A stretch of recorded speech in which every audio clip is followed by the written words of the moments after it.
अभी भी बिहार को जो है ठगा गया है। कोई कारखाना नहीं, कोई नौकरी नहीं, कोई विकास के काम नहीं। दर्जा देने की बात थी, वो उन लोगों ने मना कर दिया। और बिहार की जरूरत भी थी और आगे भी जो है प्रोग्रेसिव राजनीति होनी चाहिए, जहां बिहार की तरक्की हो, बिहार के लोगों की तरक्की हो।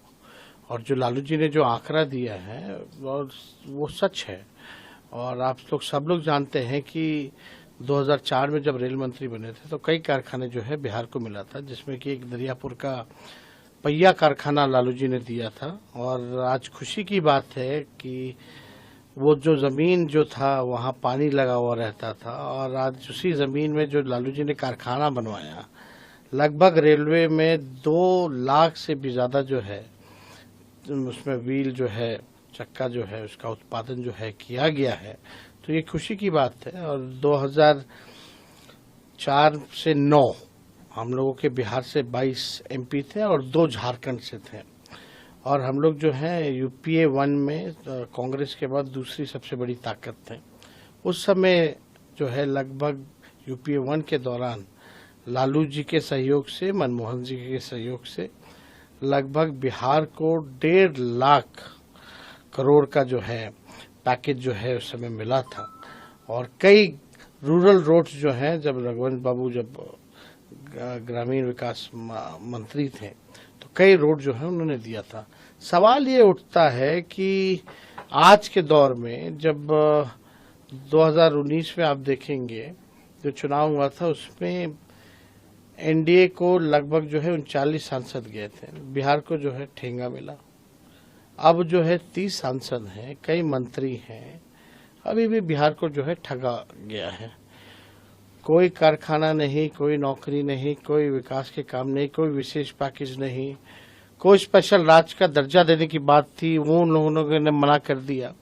तो इन लोगों ने केवल जो है बिहार को ठगने का काम किया है। हम लोगों ने काम किया है, काम करके दिखाया है। लालू जी रेल मंत्री थे तो 90,000 करोड़ का मुनाफा था। इस बार के बजट में रेलवे का कोई जिक्र ही नहीं होता। कितना महंगा हो गया है टिकट, हर चीज जो है, एक्सीडेंट पे एक्सीडेंट हो रहा है रेलवे का। तो आज के दौर में कहीं ना कहीं से लोग जो है याद करते हैं लालू जी के उन कामों को। तो लालू जी ने जो काम किया है वो उसको लेकर के उन्होंने अपनी पोस्ट में लिखा है इस बातों को। लेकिन जब भी बात की बीजेपी क्या कर रही है, आरक्षण खत्म कर रही है। जो हम लोगों ने महागठबंधन का आरक्षण जो 65% किया था और 10 EWS यानी टोटल 75%, हम लोग मांग करते रह गए भाई शेड्यूल लाइन में डाल दो। अभी भी हम लोग मांग करते हैं कि इसको शेड्यूल लाइन में डाला जाए, लेकिन जो है इन्हीं लोगों के आदमी को खड़ा कर देते, बीजेपी के लोग अपने ही आदमी को खड़ा करके कोर्ट में इस चीज़ को ख़त्म कराना चाहते हैं। इसलिए हम लोग जो है पार्ट बने हैं, सुप्रीम कोर्ट में भी बने हैं। इसमें हम लोग अपने बहस को भी रखेंगे और इस लड़ाई को हम लोग अदालत में भी लड़ेंगे, सड़क पे भी लड़ेंगे। बीजेपी का मतलब ही बड़का झूठा पार्टी है। बीजेपी को झूठ बोलने के अलावा, भ्रम फैलाने के अलावा, नफरत फैलाने के अलावा कोई काम नहीं है। ये लोग आरक्षण की बात करते हैं, या आप देखिएगा जिस हिसाब से अभी क्रीमी लेयर कौन क्या बिल जो भी कोर्ट का ऑर्डर आया, तो हम तो बोले कि भाई केंद्र सरकार को अध्यादेश लाना चाहिए।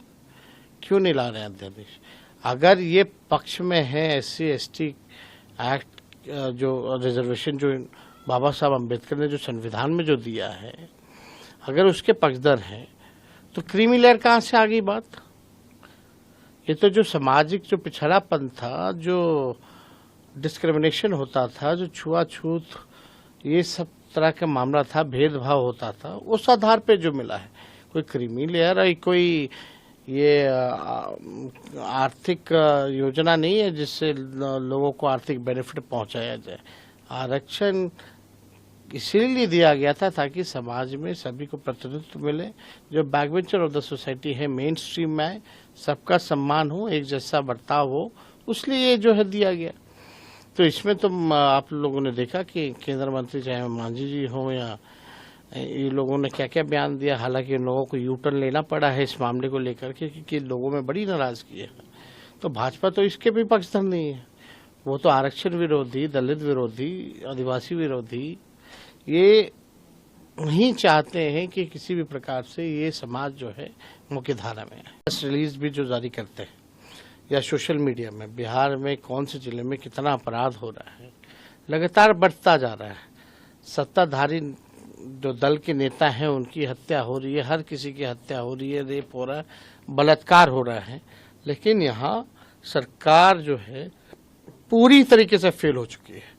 और जिस बात को हम बार बार कह रहे हैं कि मुख्यमंत्री का इकबाल खत्म हो गया है, प्रशासन में नहीं चल रहा, ये बात पूर्णतः सच है, साबित होता दिख रहा है। बिहार में अपराधियों का बोलबाला है। छीना झपटी तो छोड़ी, कितने सीसीटीवी फुटेज में हम लोगों ने दिखाया कि कैसे कैसे जो है अपराधी जो है डकैती का अलग हो रहा है, बैंक रॉबरी का अलग हो रहा है, आपका किडनैपिंग का अलग हो रहा है। इस तरह के मामले लगातार आ रहे हैं सामने, लेकिन पुलिस इन्वेस्टिगेट नहीं कर पाती है, फेल हो जाती है, दोषियों को सजा नहीं दिला पाती।